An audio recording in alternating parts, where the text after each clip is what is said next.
ఈరోజు సిద్దిపేట జిల్లా కలెక్టర్ ఆఫీసులో రవి 2 చేతులు ఇనందున ఈరోజు కలెక్టర్ గారికి వినతిపత్రం ఇవ్వడం జరిగింది.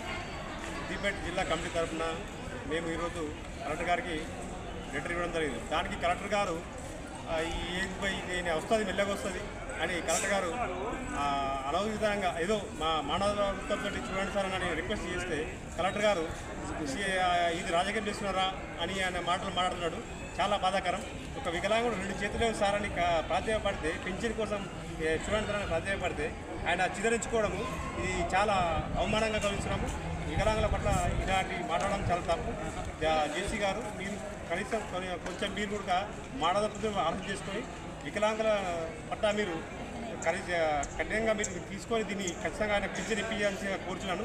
దేని ఏడల ఇదే సిద్దిపేట కలెక్టరేట్ పెద్ద ఎత్తున ధర్నా చేసి పెద్ద ఎత్తున ఆందోళన దిగుతామని చెప్పి హెచ్చరిస్తున్నాం.